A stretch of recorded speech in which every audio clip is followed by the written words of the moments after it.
আসসালামু আলাইকুম। একটা ছেলে প্রতিদিন স্কুলে যেত একটা ছেঁড়া ব্যাগ নিয়ে। কেউ জানতো না সেই ব্যাগটা ছিল তার সবচেয়ে বড় শিক্ষক। গ্রামের এক গরিব ছেলে ছিল। তার স্কুল ব্যাগটা ছিল পুরনো, ছেঁড়া আর অনেক জায়গায় সেলাই করা। স্কুলের সবাই তাকে নিয়ে হাসতো। একদিনে এক সহপাঠী বলল, এই ব্যাগটা ফেলে দে, লজ্জা লাগে না তোর? ছেলেটা শুধু হেসে বলল, এই ব্যাগটাই আমাকে প্রতিদিন স্কুলে নিয়ে আসে। একদিন শিক্ষক সবাইকে বললেন, আগামীকাল তোমরা সবাই তোমাদের জীবনের সবচেয়ে মূল্যবান জিনিস নিয়ে আসবে। পরের দিন কেউ মোবাইল আনলো, কেউ দামি ঘড়ি, কেউ খেলনা।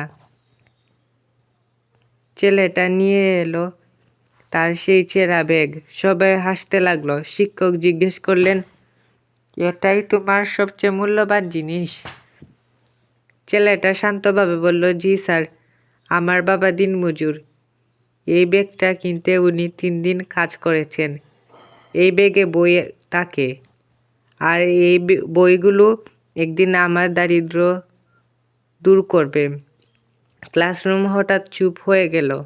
যারা হাসছিল তারা মাথা নিচু করে ফেলল। শিক্ষক ধীরে বললেন, মনে রেখো, দামি জিনিস মূল্যবান নয়, মূল্যবান হলো সেই জিনিস যার পেছনে ভালোবাসা আর তার ত্যাগ আছে। এ থেকে আমরা শিক্ষা পাই যে যার সংগ্রাম যত বড়, তার স্বপ্ন তত শক্ত। কাউকে তার অবস্থার জন্য ছোট করো না, একদিন সেই বড় হয়ে উঠতে পারে। গল্পটি কেমন লেগেছে সবাই অবশ্যই কমেন্টে বলবেন। চলুন আপনাদের সাথে আমি আর একটা গল্প শেয়ার করি। এক গ্রামে রাশেদ নামে এক ছেলে ছিল, যে সব সময় তাড়াহুড়ো করত। কোনো কাজ শুরু করলে সঙ্গে সঙ্গে ফল না পেলে সে রেগে যেত। একদিন তার দাদু তাকে একটা ছোট বীজ দিলেন। দাদু বললেন, এটা মাটিতে লাগাও আর যত্ন নাও, একদিন এটা বড় গাছ হবে। রাশেদ বীজটা মাটিতে পুঁতে প্রতিদিন পানি দিতে লাগলো, কিন্তু 3 দিন গেল, কিছুই হলো না। 1 সপ্তাহ গেল, তবুও কিছু দেখা গেল না। রাশেদ রেগে গেল, দাদুকে বলল, এটা নষ্ট বীজ, কিছুই তো জন্মাচ্ছে না। দাদু এসে বললেন, কাল সকালে আবার দেখে নিও। পরের দিন সকালে রাশেদ গিয়ে দেখে মাটি ফুঁড়ে ছোট্ট একটা সবুজ চারা বের হয়েছে।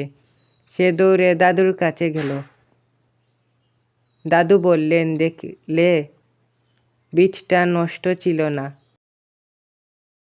সে মাটির নিচে চুপচাপ শক্তি জমাচ্ছিল। রাশেদ জিজ্ঞেস করলেন, তাহলে আগে দেখা গেল না কেন? দাদু বললেন, কারণ বড় কিছু হতে হলে সময় লাগে। গাছ যেমন একদিনে বড় হয় না, মানুষও তেমনি একদিনে বড় হয় না। রাশেদ সেই দিন থেকে ধৈর্য শিখল। সে বুঝল, অপেক্ষা মানেই সময় নষ্ট নয়, অপেক্ষা মানেই প্রস্তুতি। এ থেকে আমরা শিক্ষা পাই যে ধৈর্য রাখলে ছোট বীজও একদিন বড় গাছ পরিণত হয়। জীবনের বড় কিছু পেতে হলে সময় আর চেষ্টা দুটোই দরকার।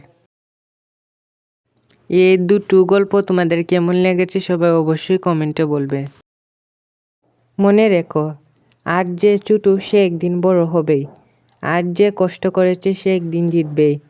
তাই কাউকে ছোট করে দেখো না, আর নিজের স্বপ্ন কখনো ছেড়ে দিও না।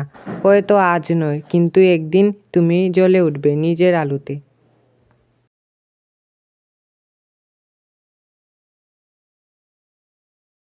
এই ভিডিওটা আমি বিগিনারদের জন্য করেছি, যারা নতুন এমব্রয়ডারি কাজ শিখেছেন। আপনারাও এই ভিডিও দেখে আপনারাও করতে পারবেন।